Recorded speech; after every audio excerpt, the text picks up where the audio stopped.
Hello, everybody. I don't think we have a quorum yet. What, do we have a quorum?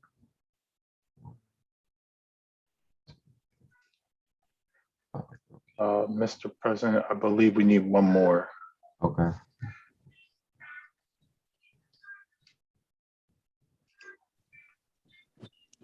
Wendy, do you have me on here? Yes, I do, Councilman Oliver. Okay, thanks.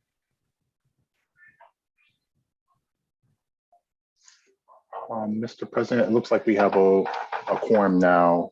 You may begin when you're ready. Okay, thank you. The meeting is now called to order.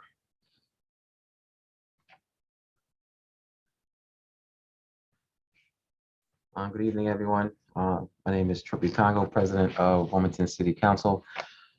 This is our committee of the whole meeting for Wednesday, February the 2nd, 2022. We are meeting today to discuss the vacant council seat and the interview process that we are going to all participate in. Today I will be your chair, and before we get started, I just want to do a roll call. Chris Johnson, 7th District.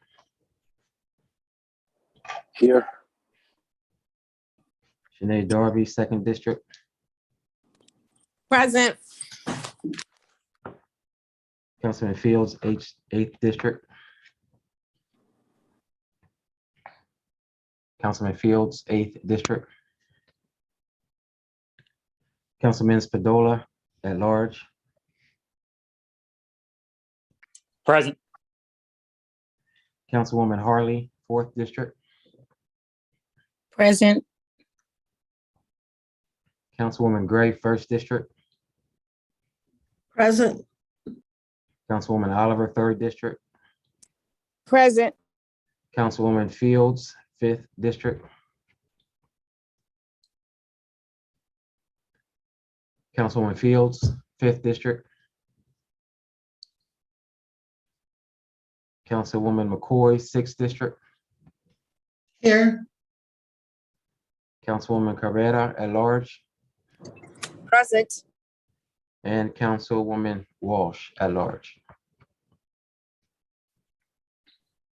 Councilwoman Walsh, at large.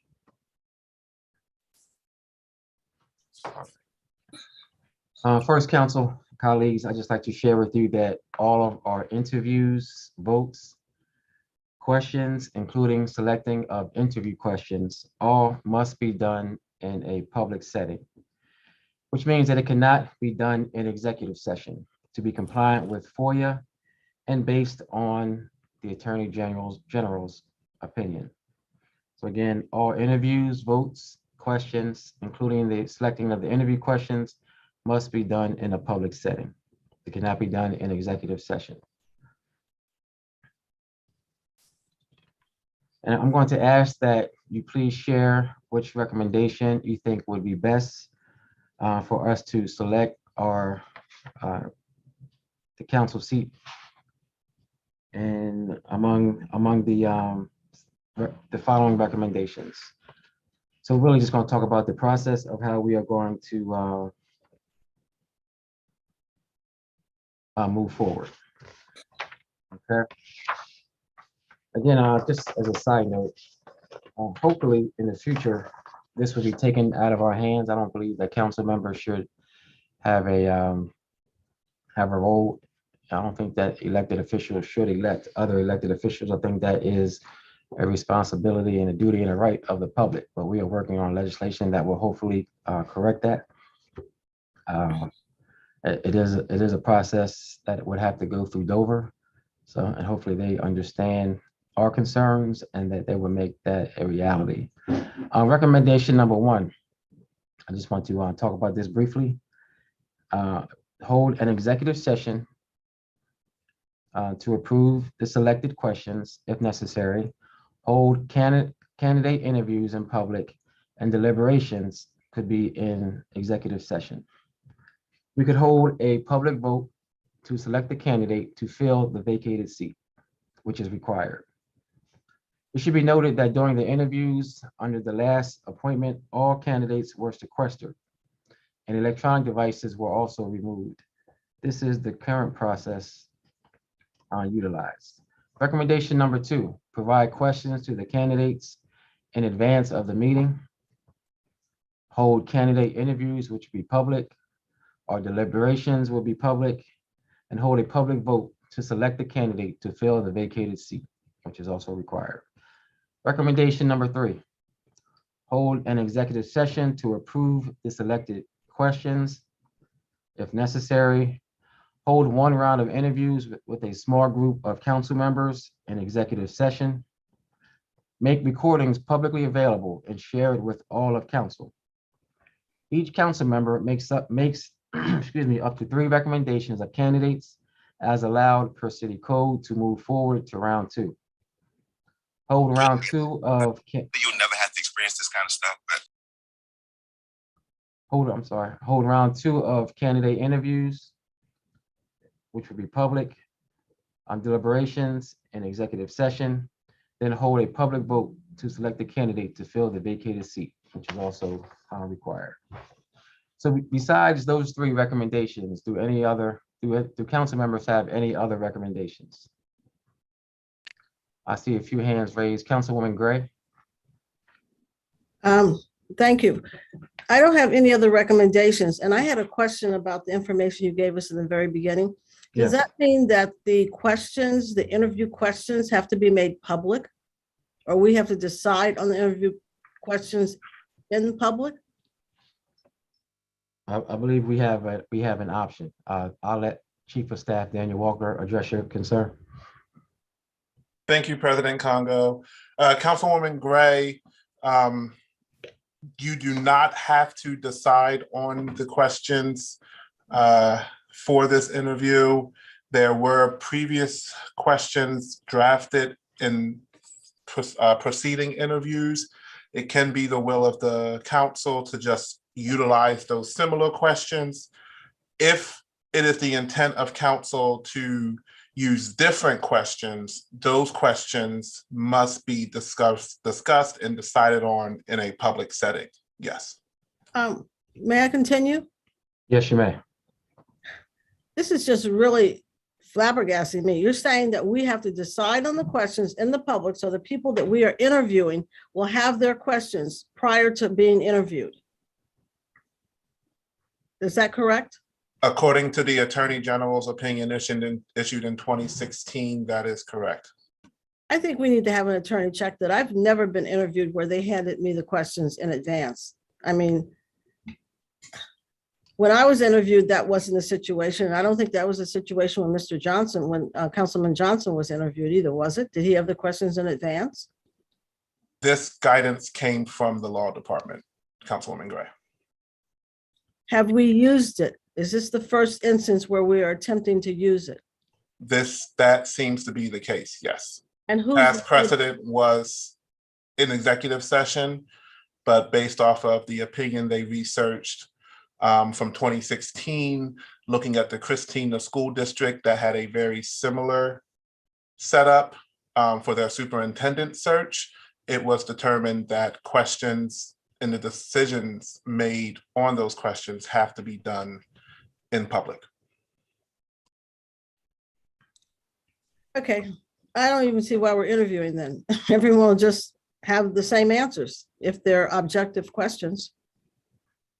I mean, if we're doing subjective questions, yes, we may learn something about the candidates, but if we're doing objective questions, there's a right answer and a wrong answer. And anyone that has an ounce of sense is going to research it and find out the answer.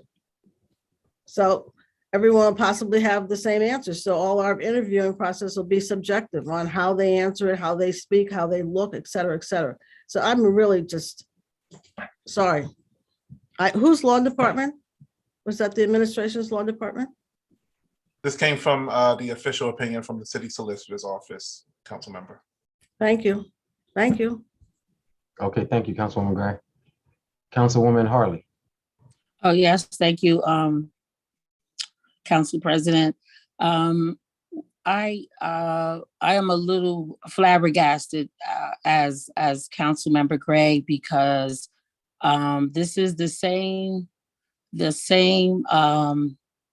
law department that we processed and sent the amendment to, that we use this a particular procedure for the last two vacancies.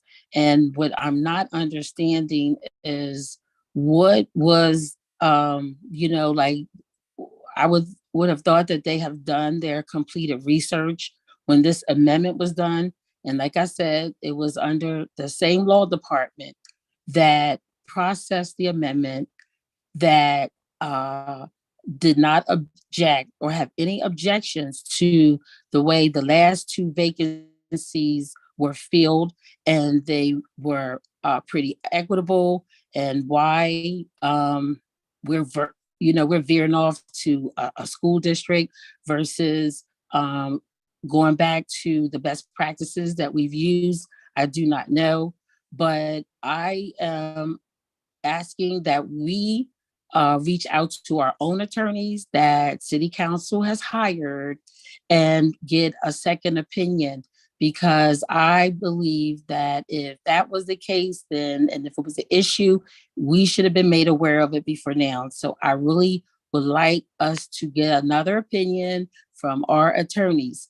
And the way that we pretty much came up with the procedure that is in place, all council members were engaged. All council members participated in the questions that we came up with, and the public was made aware of. The public was involved with the interviews. We sequestered the candidates so they would not be privy to other candidates' questions, and we deliberated and made a recommendation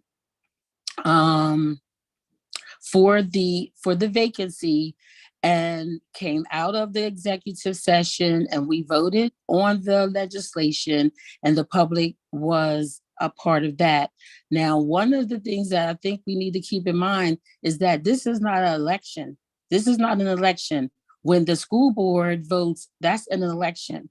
This is filling a vacancy. And I think that needs to be noted, because if this was an election and the public was all involved and was able to vote, that's one thing. But it has been put on the shoulders of 12 people to fill a vacancy.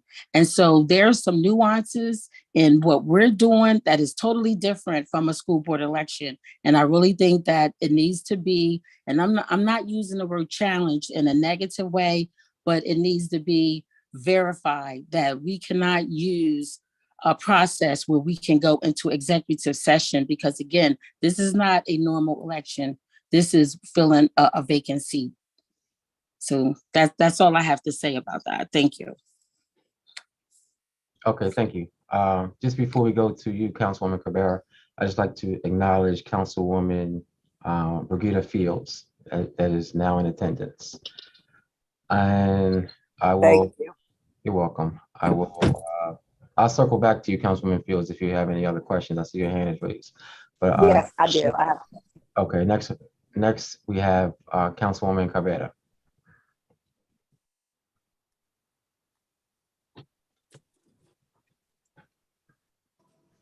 Councilwoman Cabrera. Did you call me, Mr. President? Yes, I see your hand is raised. All of a sudden. Yeah, my hand is raised, but you broke up. So I'm hoping that my signal is strong and you can hear me. I'm looking at the three options, and I don't like them in the way that they're bunched together. I agree with the comments that Councilwoman Harley made. When you and I had conversations, Mr. President, my thoughts were that right now, we know that not that many candidates have applied for the position, but I also think that people are waiting till the last minute. They don't want to make their intentions known ahead of time. My concern was that because it is an at-large seat, unlike the district seat, that we may get more people since it is citywide participating. How do we keep the process fair by making sure that the candidates do not have an unfair advantage by hearing the questions ahead of time from the other candidates and hearing their answers as well? As mentioned, they can easily research and, get answers to certain things or be better prepared and talk to folks if they have a heads up. I think the questions should be the same questions. They should be kept from all the candidates, and every candidate should be given an opportunity to answer those questions without other candidates hearing their answers, as was discussed. If it turns out to be that we do get a lot of people, how do we do this in a way that, you know, we're not there for 24 hours? I had suggested that we record it. That way, if there are council members who cannot make these sessions, they can also go back and review the video. I also feel that we should have a rating system on the questions. So instead of us rating the person on popularity or how they answered, you know, just look the content of how they answered the question, and give them a score, and then look at who has the highest score and let those be the runners up, and then interview those people in public for all to see and make our decisions and take a vote, however we proceed from that point. I don't care how we end it, but I care how we start it, because I feel that we shouldn't allow other candidates to hear the questions or the answers. Strong feeling that we're going to get more responses. How do we do that in a way that is fair, open to the public, but still not giving any one candidate an unfair advantage? So I'm not in favor of the way that these things are bunched up, and I don't think it should be a small group of council. I still think that all of us should be involved in the decision making, even if we cannot make the meeting at the time that you're questioning them, but have the videos made available so that we can review them and rate the questions. Thank you. Okay, thank you, Councilwoman Cabrera. Next, we have Councilman Johnson. Yes, I agree with the sentiments of my colleagues. They said this earlier, that the process that worked last time, you know, in fact, I went through that process. I think it was fair, transparent, and allowed this to, you know, be open to the public. But the question regarding interview questions, I think that really is, I don't agree with it. And I think we have to look at background as how the state even hampers Wilmington in general, because if we look at other government entities and subdivisions in the state, you know, Ellesmere, Newport, when they have vacancies, they can have an election, which is the ideal way. But yet Wilmington, we're hampered by that, and we're hampered apparently by state law, doesn't allow us to create questions. So this is, I think, a state legislative fix that needs to happen ASAP. But in the meantime, I feel comfortable that the process followed a few years ago is the best process to make sure everyone can be involved. All right, thank you. Next, we have Councilwoman Fields.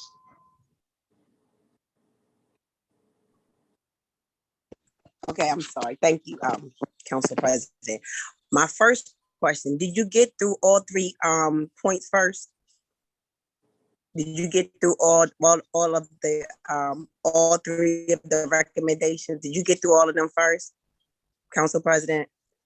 I don't understand your question. I'm sorry. Like, okay, so you read the first one, the three proposals of how, Yeah.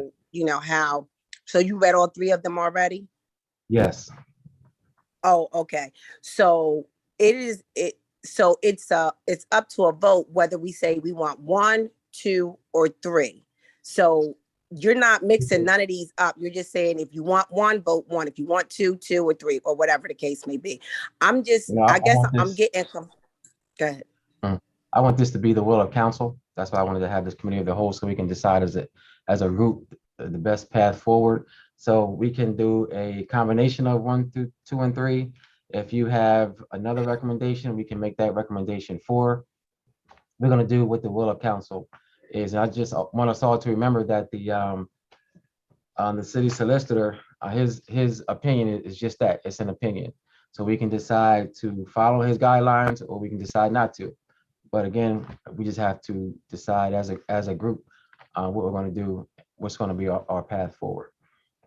So if there are other recommendations that council members have, again, it can be a combination of 1, 2, and 3, and or it can be something totally different. That's why we're here to talk about it. Okay, Councilwoman Fields.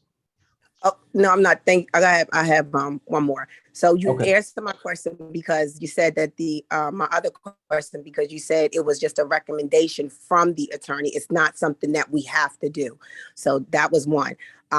Number two, I would suggest that we go with number one, only because it worked for two of our colleagues previously.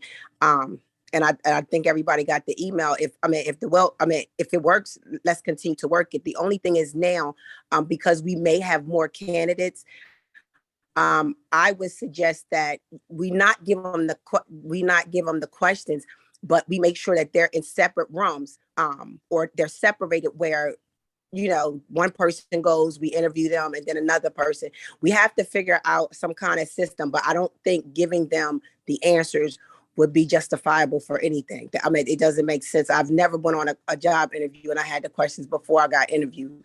So I don't think that's fair. Other than that, I don't have anything else, Council President. Thank you. Okay, thank you. I just want to remind council members that if there are other recommendations besides the three that we discussed earlier, if we can try to format them into a recommendation so that we can possibly vote on that one also. Okay. But we're gonna do that in a few moments once I get through the rest of the council members' concerns. Next we have Councilwoman Oliver. Thank you, Mr. President. Well, I just wanted to speak. I'm in favor of the process, the procedure number one.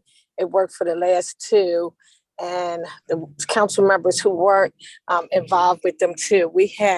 And that was for a seat. We had way more names than we have now, and we did the obvious thing. I would think we would have them in the chambers separated, and we took a break and went upstairs and ate. And something we went next door. I guess in this case, we could have somebody bring us lunch or just go upstairs and eat and come back and proceed. I don't, as I stated to some council members, because of COVID, it has changed a lot of people's lives.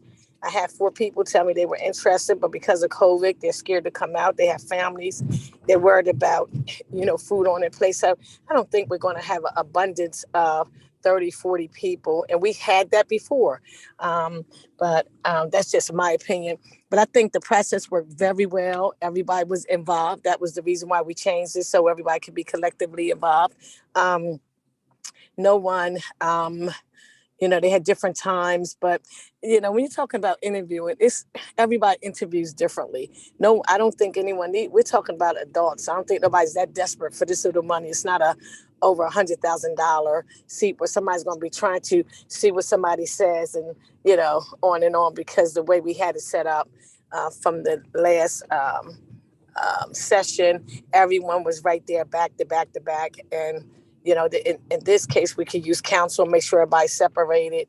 If you're talking about 6 people now, and even if we get another 4 or 5, the chambers can hold everybody with 6 feet distance, and they do their interviews. I just like the way it went. Everybody was very involved with it. And even if they go in the committee room, however, vice versa, but it's rooms in the building where we can place people. That's not a problem.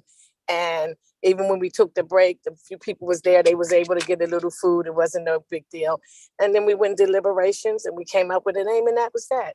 So my opinion is just to keep it the way it was. It's not broken, but I do understand everybody's, sentiments about if we get this amount of people. But let me tell you, we're not. The first phase of that people, the last group, might have had 15 or 20 from the door.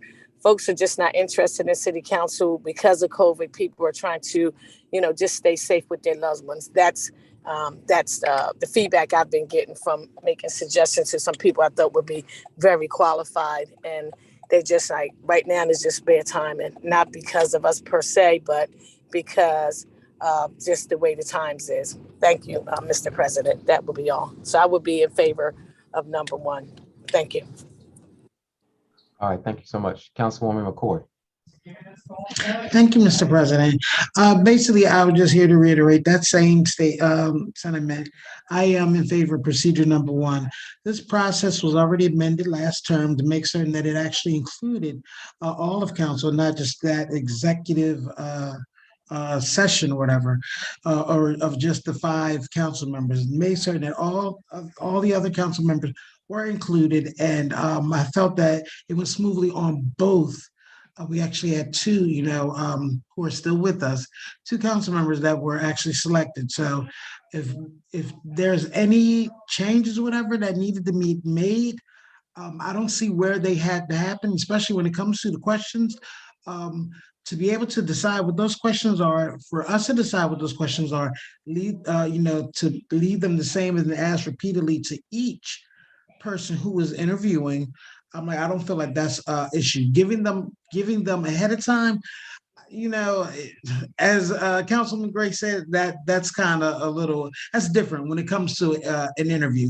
Everyone always looks up, they'll Google what's the best way to interview, but you don't know what the person is going to say to you when you're at the table or in the Zoom in front of them. So I think that the way that we have the process now will be the correct procedure to use. Okay, thank you. Councilwoman Darby. Yes, thank you, Council President. I really don't care for any of the recommendations. I think it should be an election. But if we are going to do it and people like number one the most, I had a question about the deliberations being an executive session.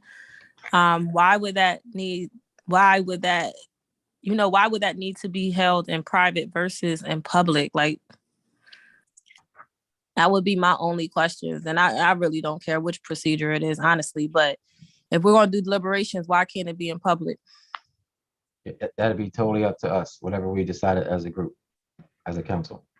Yeah, so that would be the only recommendation that I would have, is for deliberations to be in public instead of in an executive session. But I wouldn't know what the opposing argument would be. I'm interested in hearing to why it would be an executive session, just trying to get perspective here. But that's the only one I have really questions about. But yeah, other than that, it don't matter to me.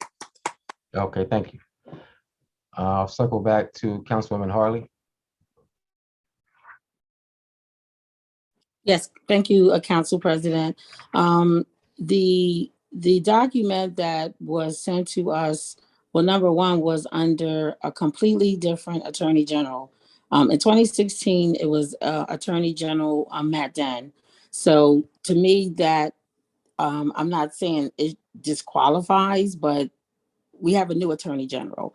And not only that, but again, not to beat a dead horse, this amendment was done under the current Attorney General, and I think that's relevant to bring up. We're going back to Matt Den, 2016. We had a new amendment. It went through. We then had 2 vacancies filled, and to go back to this, it is just something innately to me that just doesn't seem right about this. And even after reading the information in here, it's like comparing almost oranges to apples when you look at what they are using as the validation of coming up with what we can do and can't do. And again, this is not an election that we are discussing and what we will be doing. The Christina School election and us filling a vacancy and having an election those are 3 different situations. So I wanted to point that out, that I did get a chance to read over the document that Matt Den sent in 2016. Secondly, the questions only have to be done in public again if we decide to change the ones that we have. So the questions that we currently have, if we agree to keep those, I just wanted to make it clear for those that may not have received that clear message the first time.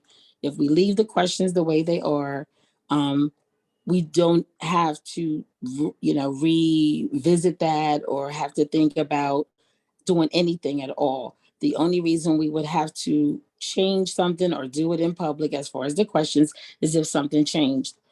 And that's that. And as it relates to the question from the council member about the deliberation being done in an executive session, well, that has been the practice since we've been hiring individuals for staff, and the best practice since we have been involved with bringing new people on to our this 108 session. Now, as it relates to why the deliberation in an executive session, again, this is not an election.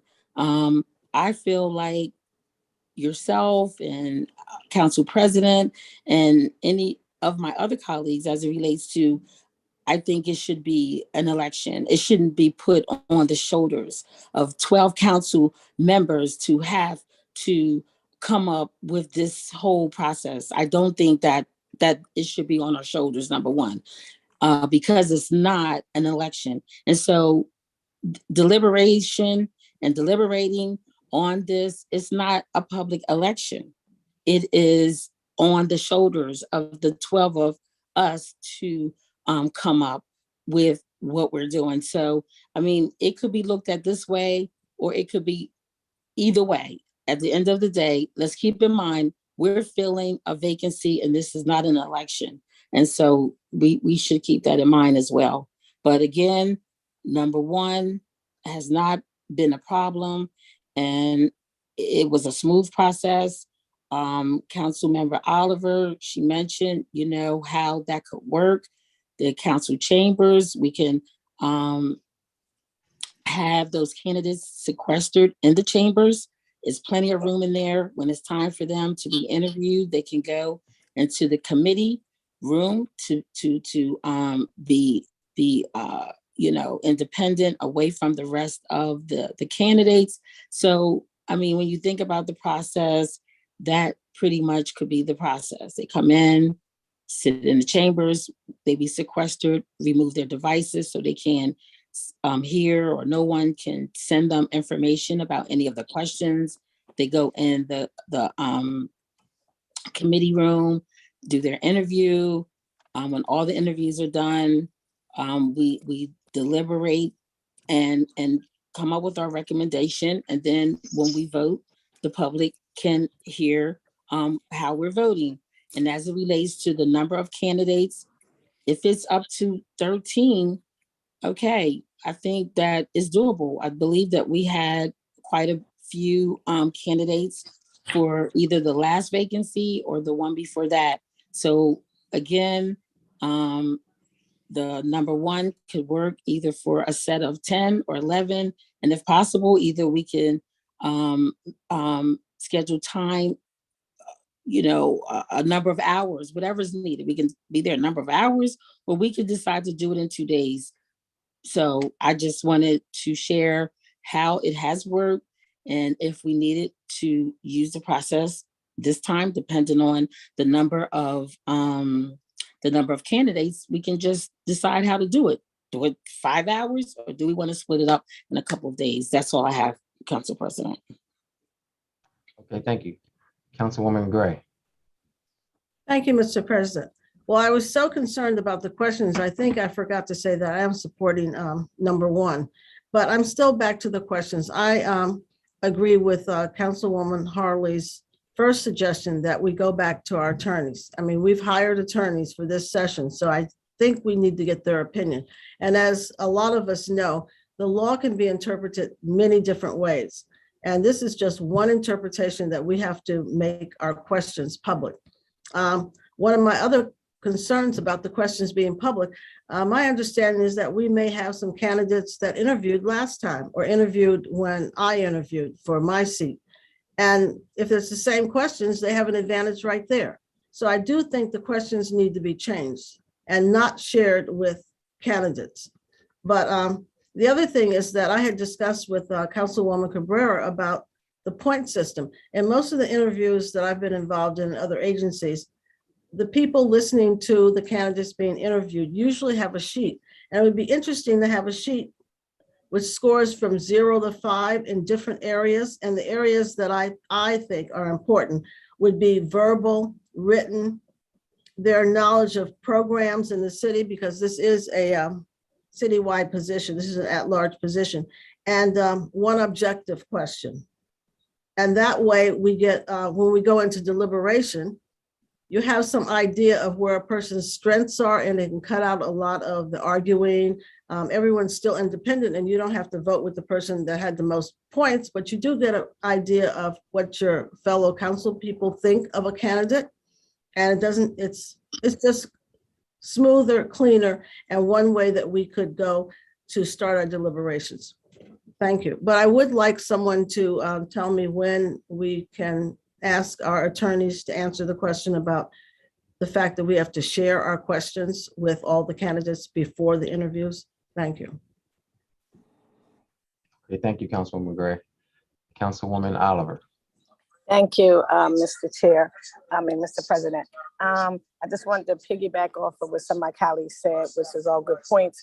But there was a point system. It was like scale 1 to 5 or 1 to 10. So all this is already in place. So for members who haven't been on council or didn't go through this process before, there was a point system. It wasn't like we just said, we're interested in this person, we're interested in that person. No, we did a number system. So whoever scored the highest, that's what we went on. So it wasn't like we went in there and just said, who do you think did the best? No, everybody had a score system to the side. It's already set up like that. And I do agree with everybody else saying that, I guess one thing I'm saying for if somebody did an interview, I mean, I've taken several tests. I guess it's like, you know, you go Department of Labor, take a driving test. When you go back, the questions aren't in the same order. I mean, I've taken a lot of people out there all the time, and they may fail or get a lower score. And I'm saying to myself, it's same questions, but they're just in different categories or in different numbers. And I also think that would take so Marshall, you know, who's overwhelmed, I would assume with Daniel leaving. So she's not sitting up there and trying to recreate with HR a whole nother list of questions. I think if we use the questions and just put them in a different 1 to 10 or change them up, nobody remembers that from years ago. And I truly think, you know, everybody interviews different. I was surprised with the interviews the last time. The folks that we thought did the best on interviews, they did the worst. So you may think somebody may be good at interviewing, but when you get in front of the camera and get in front of people, you'd be surprised how that pressure rose. So once again, I like to stay with the process with number 1, and that's all. Thank you. Okay, thank you, Councilwoman Cabrera. Yeah, I'm okay with process number 1 because that sounds like a fair way to do it. My only concern is if we do get more candidates than what we can interview in one sitting, then what is plan B? It's really about being prepared. I definitely, again, reiterate, not in favor of anybody having the questions ahead of time. And then if we do get that large amount of people, let's say, I don't know what that number is. Is it, can we handle 10 interviews in one session? Can we handle 20 in one session? What is the cutoff? That's something that we can deliberate upon. Then moving to a plan B where you record the interviews. There's maybe council members who might not be able to sit through the whole process. And honestly, I don't think that anyone should be voting for a candidate if they didn't get a chance to at least review the interview and the person's answers, even if it's just by video. So my only concern is, you know, would we be available to start this and do this in however many hours from start to finish, so that no candidate has an unfair advantage by having seen and heard what the other candidates answered, and then it's their turn because they're not part of that first session. But I do agree with my colleagues. Number 1 is the best scenario, I feel. And my only concern for having a backup plan is because I still keep thinking that with at-large, we're going to get more people who are going to apply. And, you know, maybe I'm wrong and we just proceed, but those are my thoughts. I'm still very much in favor of number 1, comes to the closest to what I want to see. Okay, thank you. Councilwoman McCoy. Thank you, Mr. President. This basically, not to really to you, but perhaps to Marshall. My question is, did we interview every candidate who applied? Was there any type of filter system that was used? Like if we got like 25 people who actually applied, maybe the last time, but we only interviewed like 12. I did not receive an actual list of every actual applicant. I just received a list of, I guess, who was going to be interviewed. So that was my question. Do we interview everyone who applies? And I would like to be able to, I guess that information can be either emailed to me, or if she's online, she can make me aware. So Councilwoman, President, if you don't mind me, if you'd like me to answer that question. Yes, thank you. Okay, so to answer your question is first the Department of Elections determined like who are the qualified candidates, and that's based upon what's in the charter and code. And to exactly answer your question, no one was weeded from that list. So if the Department of Elections said that these individuals were qualified candidates, no one were removed from the list. So no one was not interviewed. But there is a process that is outlined in the code that Councilwoman Harley, when she amended the process, that talks about the requirements that can help out with that particular stipulation. So I'm going to pull that code section, and if you give me a minute, I'll let you know exactly what that says. And actually, in the city code, under section 2-34, letter 1C, it says that interview each qualified person. Then there's a subsection. It mentions that each member of the committee of the whole shall identify up to 3 candidates to fulfill the vacancy. So if there is a huge number of applicants, I mean, that's also within the process. That's never been used before, but it is written into the legislation as a tool if need to be utilized, but it has never been utilized.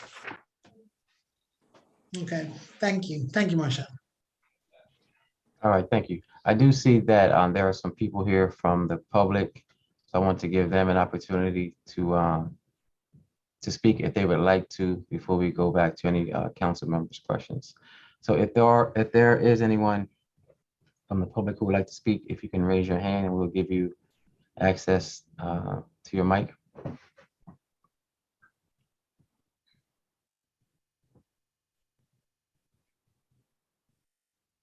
Okay, I think the public is, I think everybody is okay with not giving any comment at this time. All right, so I think that the majority of council members have agree with recommendation number 1, but I do want to make it official. So I will ask each one of us, each one of you individually, for your recommendation. First, Councilman Johnson. 1. Okay, thank you. Councilwoman Darby.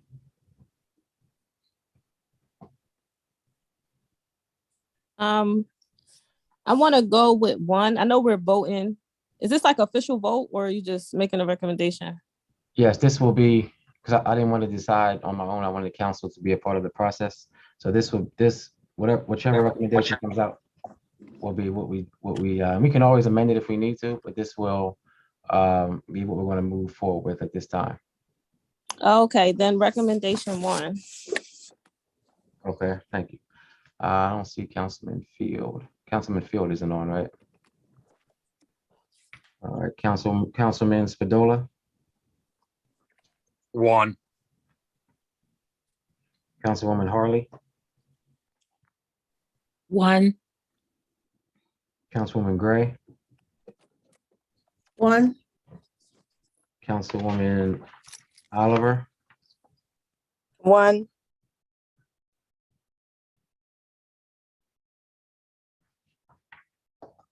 And she already said that she wanted it. Councilwoman Oliver. I think you might be muted. No, I said one. Okay, thank you. I'm sorry. Councilwoman Fields, One. thank you. Councilwoman McCoy, One. Councilwoman Carrera, I'll go with one, as long as we can change it if we do get a large amount of folks and we can't handle them in one session. But I'm with one right now. Yes, that's already part of our timeline. If we do get more applicants than we think, we have 2 dates set aside where we can do interviews. But they would Council, have to be done privately. The first group has to be private, so the second group doesn't hear them. That's my main concern. okay, thank you. That's noted. And I'm not sure if Councilwoman Walsh joined us. All right. I guess mine would be actually a combination of 1 and 2. I just think that we should do everything publicly. I'm okay with deliberating, voting, and interviewing publicly. But for the sake of having to make a recommendation, I would also go with, I'll go with 1 as well. So we're going to move forward with recommendation number 1. Councilwoman Dory, did you have a question? Yeah, so how does it work next to be able to propose an amendment? Because for me, it's just the deliberation piece. I don't think it has to be an executive session. I still haven't heard any reason for me to be like, oh yeah, let's do that, other than, oh, that's just how we've been doing it. Like, that doesn't work for me. But I'm trying to figure out what's the next step to like the deliberation piece for amending. So we can talk now. You know, the majority of council members are here. If you would like to suggest an amendment to recommendation number 1, where we would deliberate publicly, you may do so. So if that's your will, you can do so. If we have the support, we could.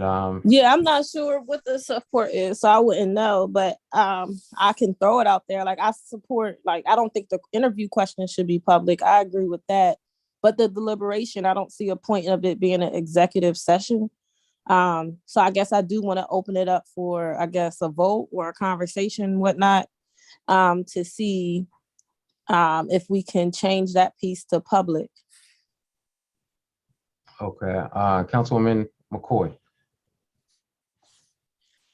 Thank you, Mr. President. So I basically had my hand up on whether or not she was going to do something with like an amendment. And this was basically on a question because I was under the impression that the reason why we deliberated in executive session is so that we can basically be, I guess, as clear or whatever as needed to be when it comes to, I guess where we are with the candidates. It's not so much as in like we're going to be like cussing or carrying on or anything like that. But sometimes, when it comes to decorum, we're not truly being our true authentic self because we're trying to make certain that we look a certain way in front of cameras and chambers. And I just wanted to make certain that we are making the best decision and not based on how we look or how we are observed and how people will narrate different stories or whatever because of what they're seeing on the camera. So that's the reason why I think that we were looking at, the deliberation being an executive session. Me, whatever I have to say, I basically can say both front and, on and off the camera, but I just want to be a little bit more, thoughtful and understanding for those who may feel that way. So that's all I have to say. Okay, thank you. Councilwoman Oliver. Did you want to speak to the amendment? Thank you, Mr. President. Yeah, definitely. I have to agree with Councilwoman McCoy. I think part of the deliberation is that we were chosen as council members to make this decision. And, Delaware is really small. And everybody knows everybody. And I don't think it's appropriate for us to be sitting up there. And it may be someone, even just like I said, not from my district or your district. It's just that we all know each other. And to sit up there and count how we have tallied each individuals. I just think that should be done professionally and in deliberation. I mean, it always has been for 100 and something years.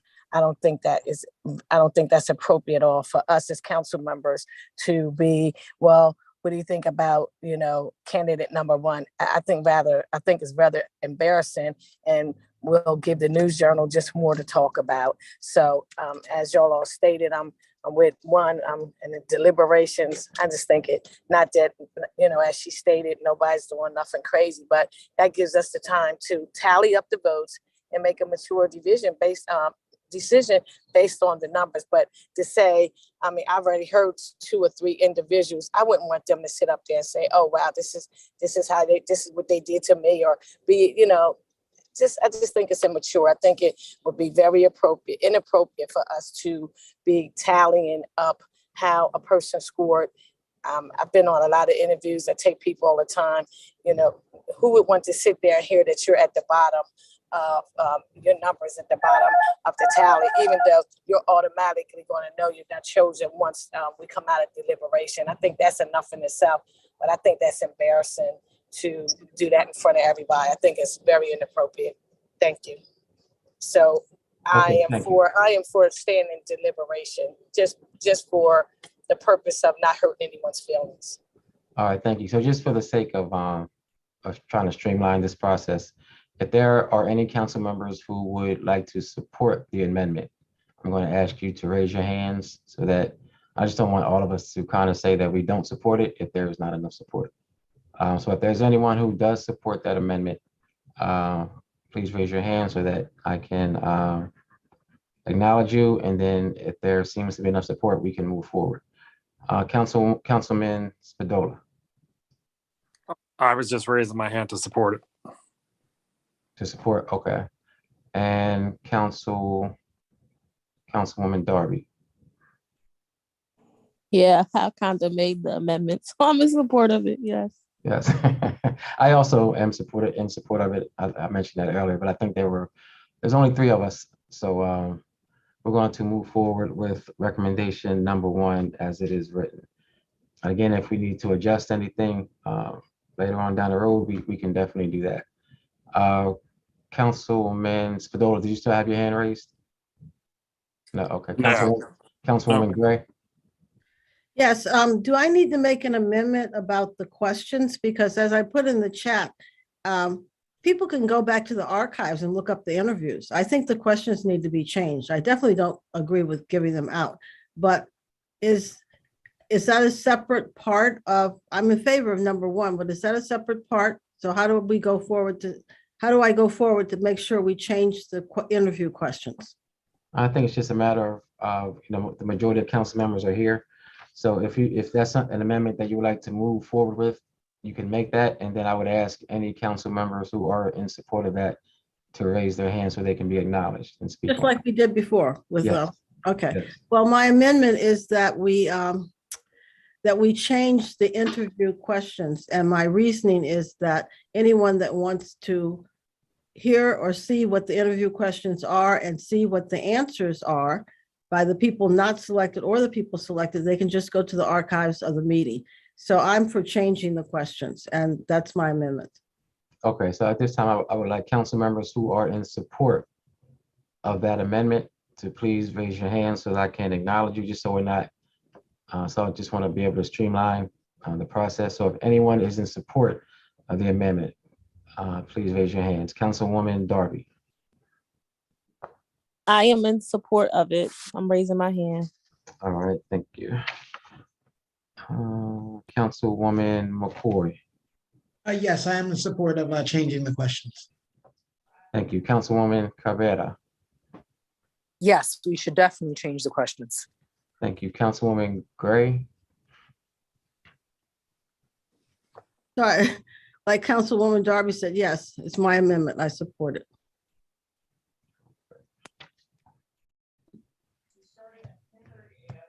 Right now we have, I will also support it. I believe there were 6 council members who support it. And so what we can do, we can take an official, let's take an official vote. I'm going to go through this. So this is on the amendment of Councilwoman Gray to change the questions. Council President, can I just say something? Oh, yes, ma'am. Councilwoman Harlan. Yes, what is the difference if we change the questions? It has to be done publicly. Is that correct? I believe if we change the questions, it has to be done, well, we have to, it says hold an executive session to approve the selected questions. Okay, well then I'm in support I'm of, sorry, can I? Yes, I'm Ms. sorry. Michelle. I just wanted to clarify, based upon the opinion issued, from the law department, they shared that the questions, interview questions that's, selected, or if they're gonna be, they would have to be done in the public session, not in executive session. And I had asked that we get other legal opinions on that. So, I mean, if it passes and it turns out that our attorneys agree with the city's law, the administration's law department, then we can't do it. But, it may turn out that we get other opinions. I'd like to acknowledge Chief of Staff Daniel Walker. Yes, President Congo, to Councilwoman Gray's question around the other opinion. The opinion we follow is that of the city solicitor. If there's any legal action, if we are as a council are to go against the city solicitor's opinion, we would be responsible for all legal fees or anything associated with that judicial remedy. And so that's why the charter and code dictate that the city solicitor's office is the final authority on the interpretation of our code. Okay, I'm still for changing the questions. If somebody listens in, okay, it's still not the same as having them out there for several years and anyone can listen to all the answers that every candidate gave, which can give them the answers also. So if we have to do the questions in public, I still want this amendment. At least the answers will not be provided by going to our archives. Do you understand? The people, council members, do you understand what I'm saying? Yes, so I will, if there are council members who would like to go to the vote, we can do so. But if you have questions around the amendment, please raise your hand and I will acknowledge you. So if you have questions around the amendment, please raise your hands. And this is My hand amending. is already up. This is amending for the questions. First, I see Councilwoman Harley. my hand was still up from my question, I guess, about changing the questions, but the only point that I will make, and I'll go with the majority, is that who knows what questions they're going to be for them to go even looking in the archives. Don't nobody even know what the questions are. So in my head, I'm not there with people going looking for the questions and the answers because they don't know what the questions are. So that's all I have to say, but I'll go with the majority. Thank you.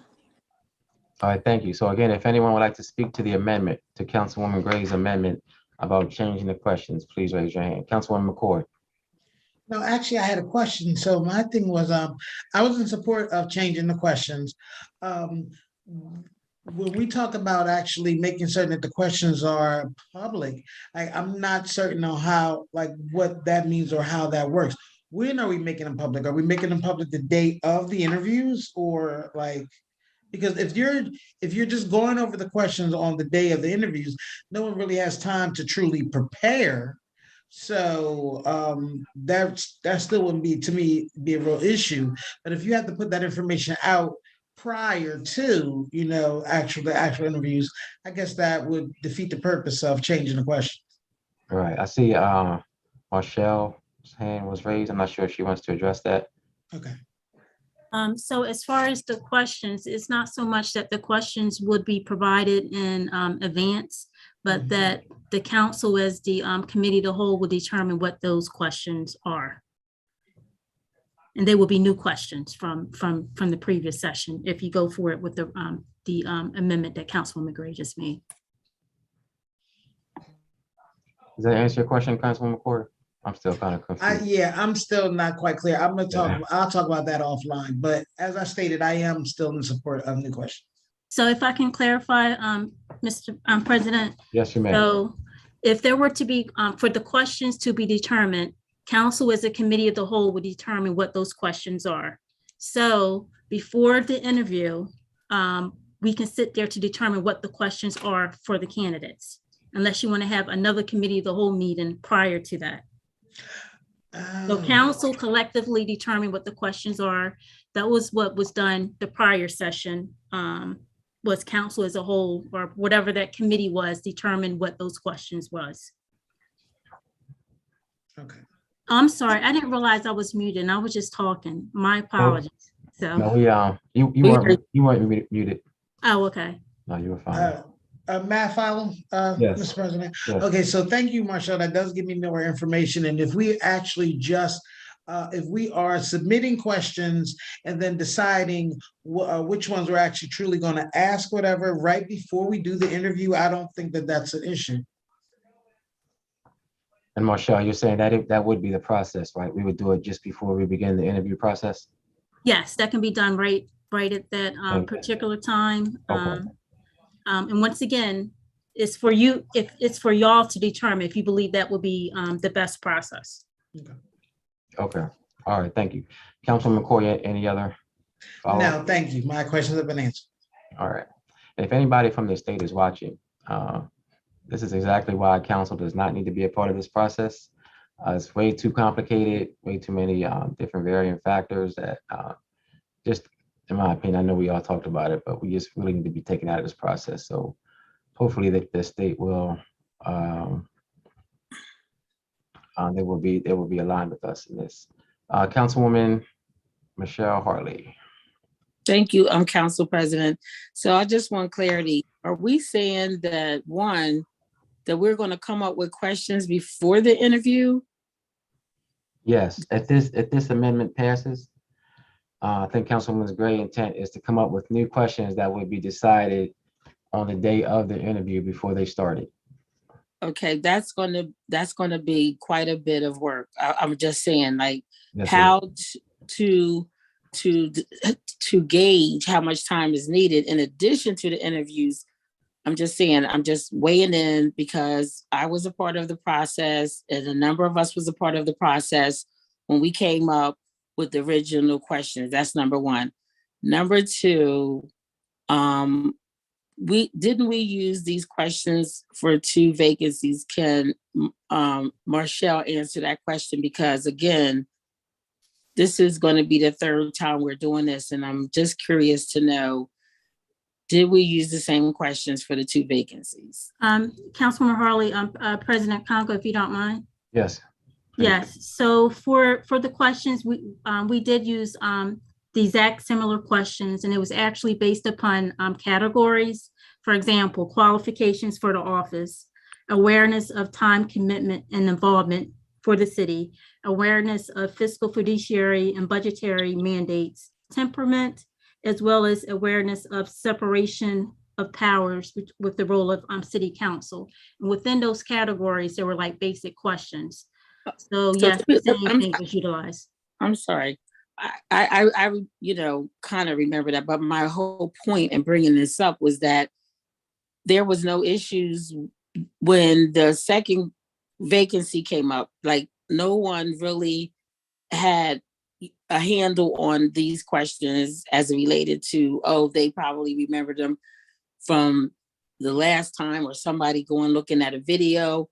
I do respect my council colleagues, concern, because we all have a right to how we feel and our opinions, and I totally respect that.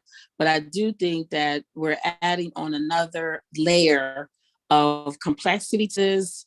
And the other thing is there any way, we can have the videos for those interviews? I don't know if sequestered is the right terminology. Once we cut off the cutoff date, these videos, can they be sequestered where people will not have access to them for a certain period of time for that reason? If that is the main concern, that people will possibly go and look at old tapes and things of that nature. And again, my reason for just putting this out there because trying to come up with new questions the day of the interview is going to be very, very time consuming. And then I just want that to be known because some of us were part of that original process. Thank you. All right, thank you. Chief of Staff, Daniel Walker, did you want to give any comment? Mr. President, my internet was going in and out, but from what I heard from Councilwoman Harley, I will share that the process as outlined, how it has been explained to us, is just because it was done a certain way in the past doesn't mean it was necessarily appropriate. To sort of state what was shared with me. So it is council's discretion, but at the end of the day, the advisement from our law department is that we exist within existing FOIA regulations. I'm sorry. Thank you. You mentioned, Chief of Staff Daniel Walker, you mentioned about something about staff being able to come up with questions. Yes. So it can be the will of the council to determine a set of values or traits they believe are necessary for an for this vacant seat. And the council can vote to allow staff to draft the questions, which would take the council members out of it based off of the values that council members share are necessary for the seat. That would not be a violation of FOIA as it has been explained to me. It will just be a matter of council saying we will entrust staff on drafting questions based off of a certain set of criteria council believes is necessary for a person to fill the role. Okay, thank you. And Councilman Spadola. Thank you, Council President. I guess I'm in the minority with my thoughts on the questions. I just think we're focusing too much on them. I really think there's only so many job interview questions that can be asked. Nobody's going to be too surprised by them. I mean, what is it? Tell us about your background. What has your community involvement done? I don't think we're going to reinvent the wheel either way. And I also think they should be public because I think there's a greater risk because also, again, they're not rocket science.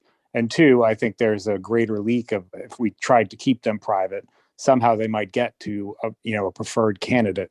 And I would just, I think it'd be better if they were just totally public, if everybody knew them beforehand, and people had time to prepare. On the campaign trail, you hear what everybody else is saying, but it's still up to you to market yourself individually. So I don't think there's a risk from hearing what other people are saying. And if people are copying other people's answers, well, we can just that's shame on them. I think I think we're too in the weeds with the questions, and I would definitely support letting staff handle it and making the questions public beforehand. Thank you.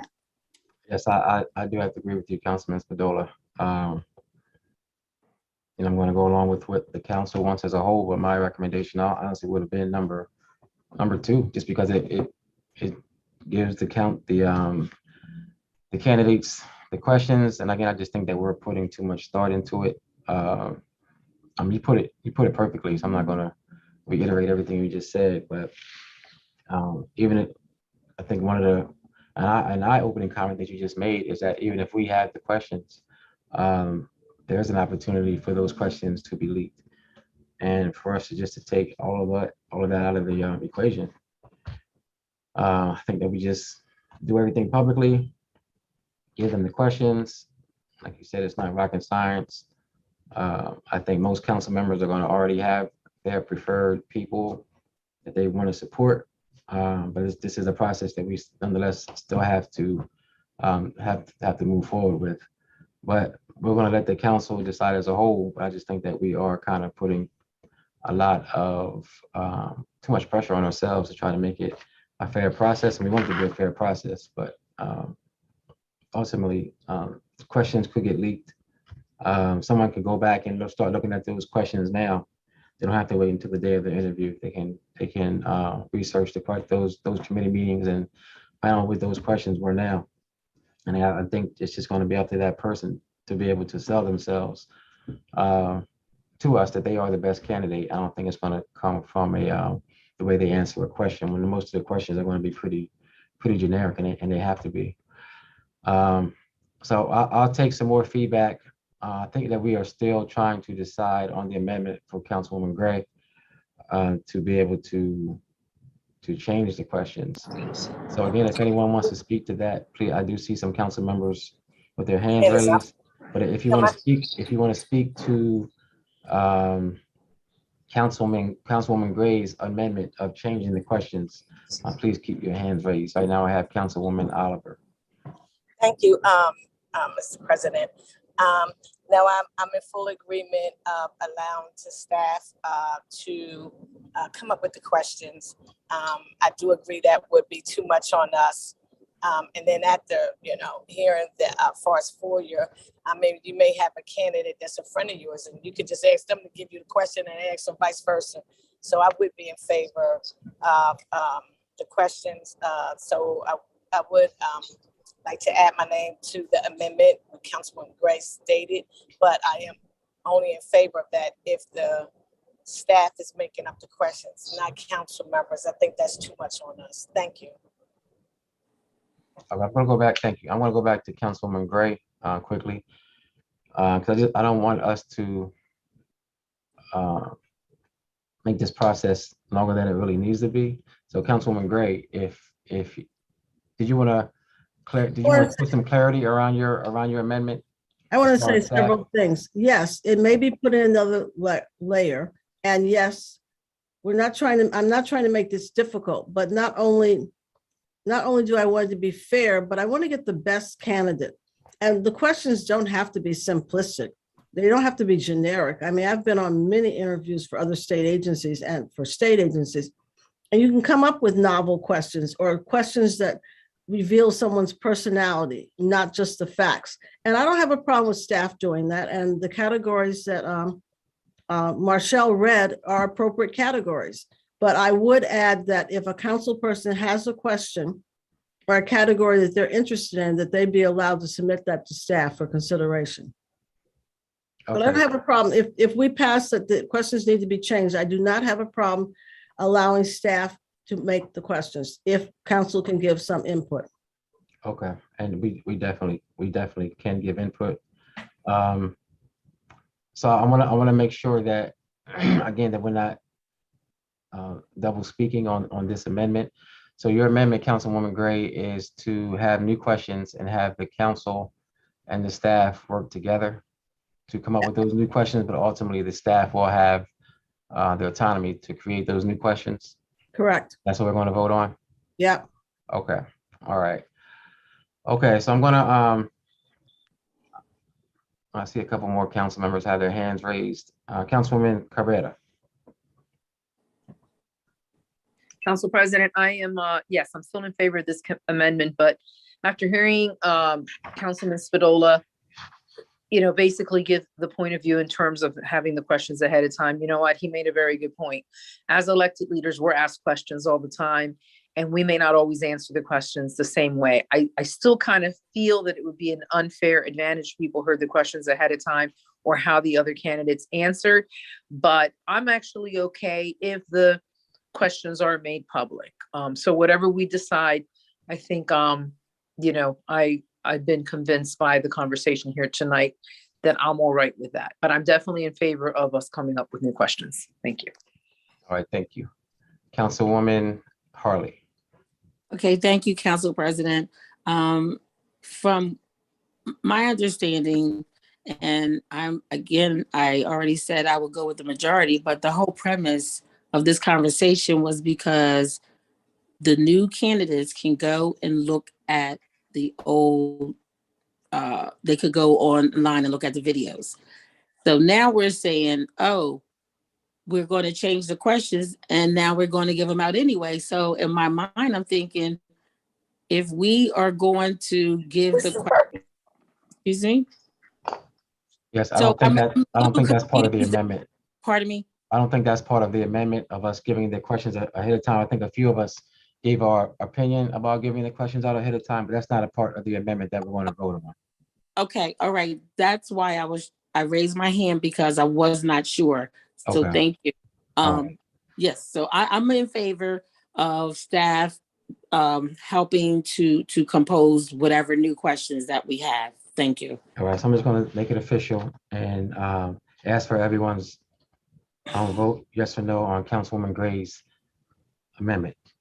Councilman Johnson, Yes. Councilwoman Darby, Yes. Councilman Field. Not sure if he's here. Councilman Spadola, Yes. Councilwoman Harley, Yes. Councilwoman Gray, Yes. Councilwoman Oliver, Councilwoman Oliver, Councilwoman Fields, Councilwoman Fields, Councilwoman McCoy, Yes. Councilwoman Cabrera. Yes. I also vote yes. Thank you. Amendment passed. Yes. Councilwoman Fields, was that you?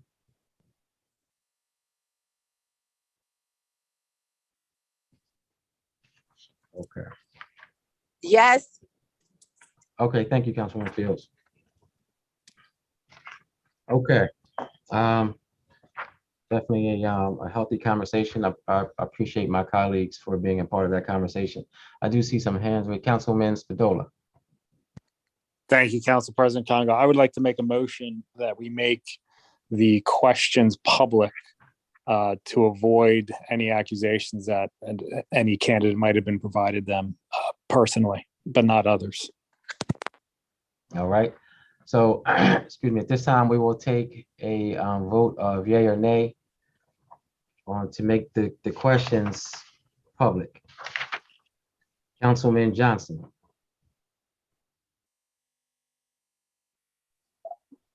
Yes. Councilwoman Darby,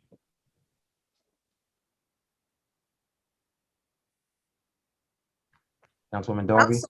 I'm here. I'm sorry. What are we voting on? I'm so sorry. I have to step away. That's fine. We're voting on making letting the questions be public for the Oh, yes. Let Yeah. them be public. okay. Excuse me, I thought we had to.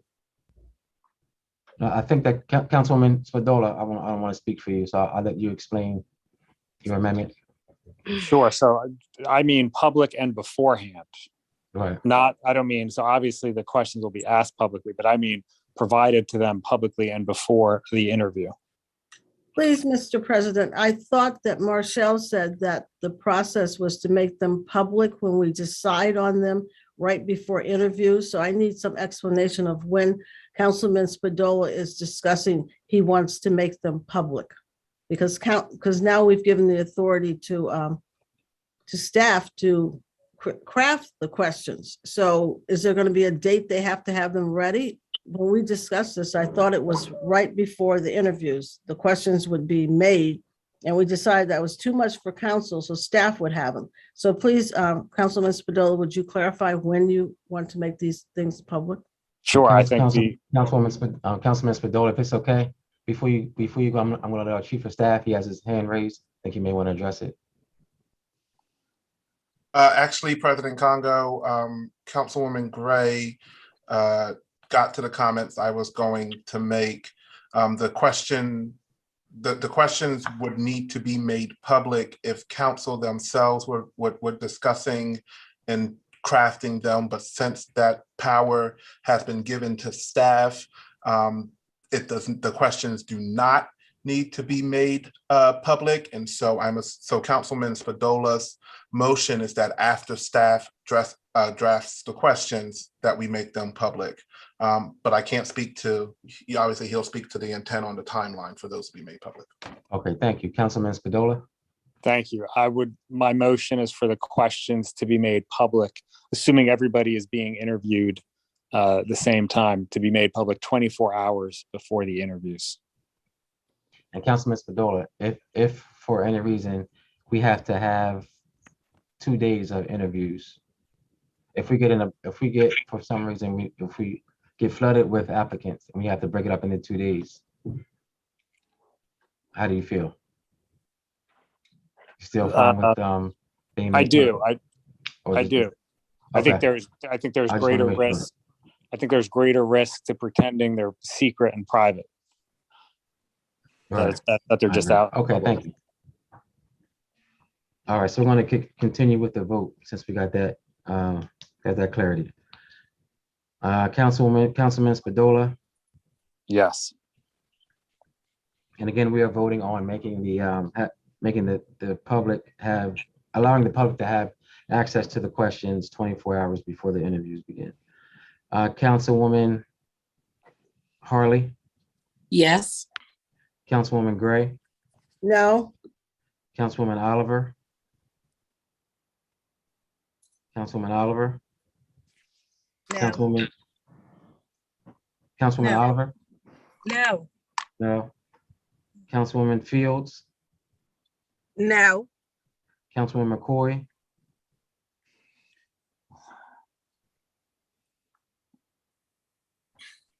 Councilwoman McCoy,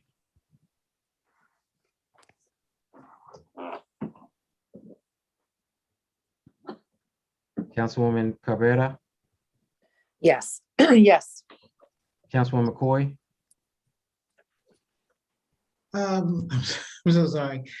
This is in order to make the questions public 24 hours. Is that, I'm sorry, I was just trying to overhear from another room. That's 24 okay. hours before I guess before what, the interviews? yes. Okay. Is that correct, Councilman Spadola? Yes. Okay, all right. Yes, Councilwoman McCoy. You might as well, y'all gonna tell everybody anyway. Yes. I'm like,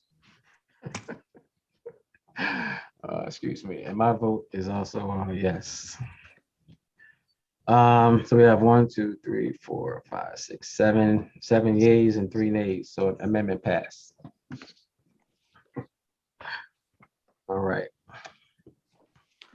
Councilwoman Cabrera, did you have your hand raised?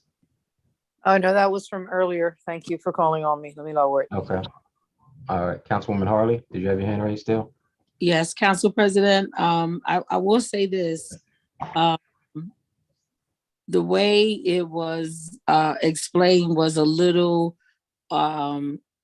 different, because when you think about fairness across the board, it really would have been fair to give the questions the day of the interview. So if each, right, the day of the interview, everyone gets them at the same time. Everyone gets them at the same time, versus if there are 2 days, or if there's 2 sessions, it would have been more equitable for them to really get it the day of. That way, everybody's getting at the same time, and it would have been very equitable. But it sounds like there wasn't clarity around that, but I'm okay with it. But people getting the questions the same day of the interview would have been more equitable, and I think it would have put everybody on the same level playing field. That's all I have to say. Thank you. All right, I do want to allow council members to speak, but this amendment has already been passed. So I don't want to dwell on an amendment that we're already moving forward with. Again, don't want to silence anyone, but the amendment passed. So if you're speaking to something other than the amendment, I will want to definitely acknowledge you. Councilwoman McCoy.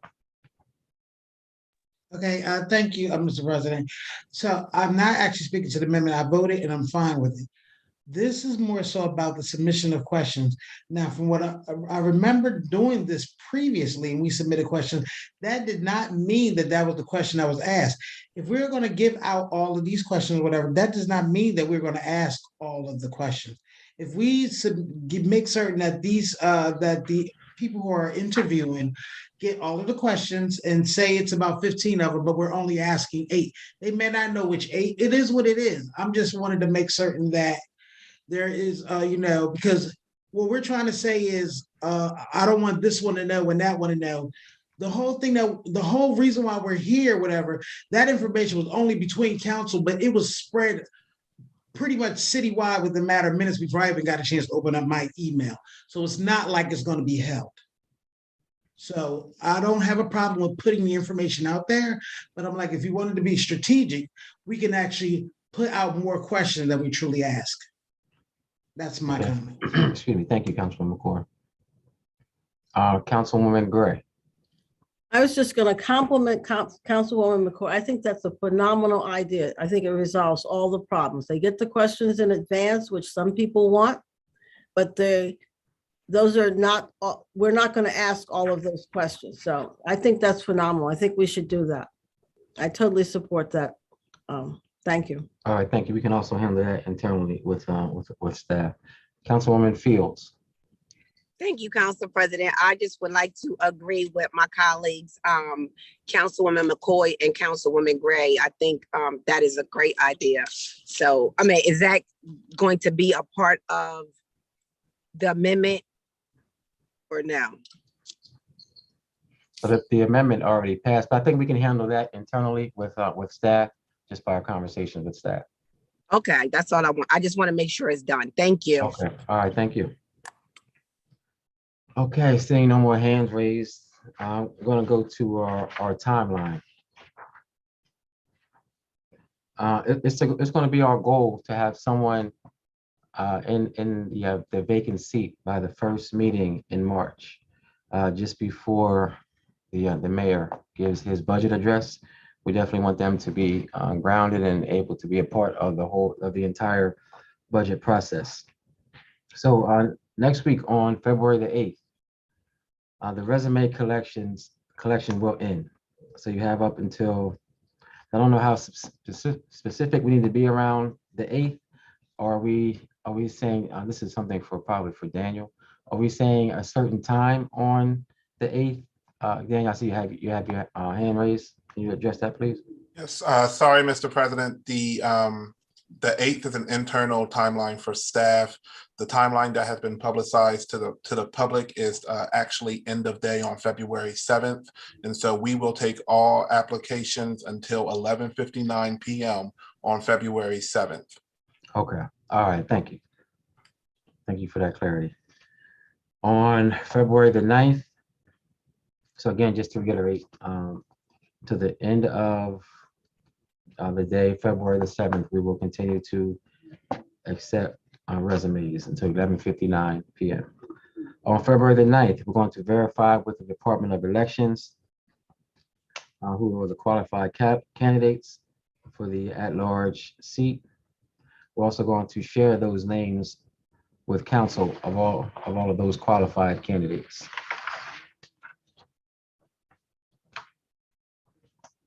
On February the 10th, we are going to release those names of the qualified candidates.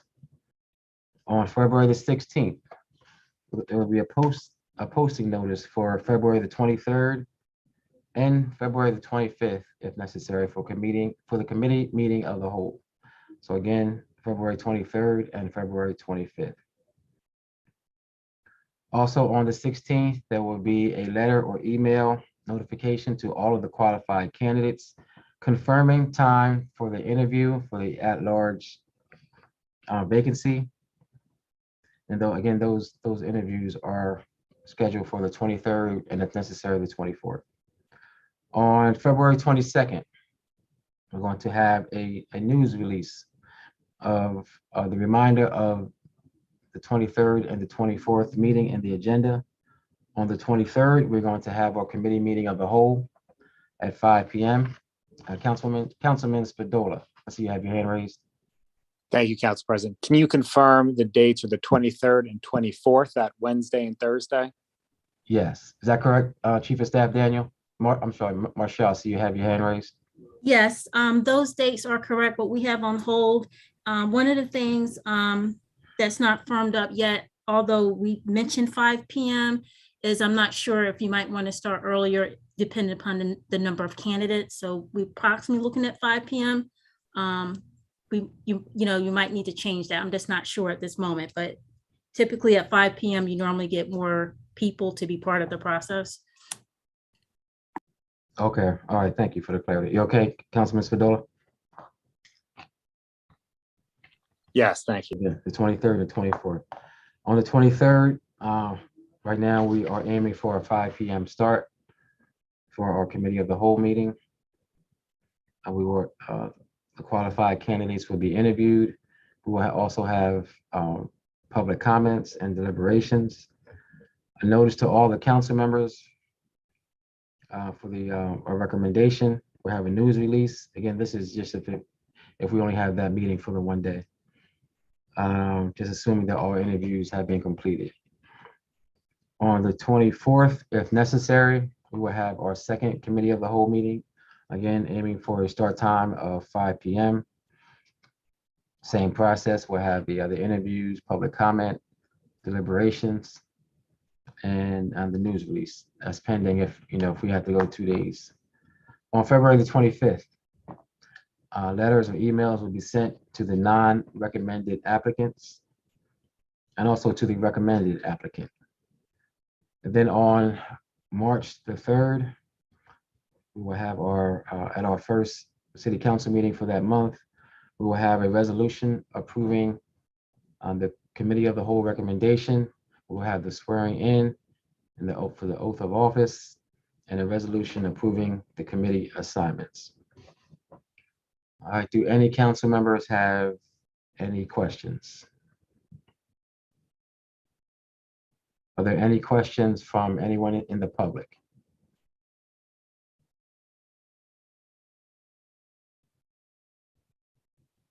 By seeing no hands raised, I will accept a motion to adjourn. So move. Second. Second. It's been properly moved and second to adjourn. All those in favor signify by saying aye. Aye. Any opposed? Motion carried. Thank you everyone for joining us. Great meeting, and Good meeting. everyone have a great night. Thank Good you. night. Motion carried.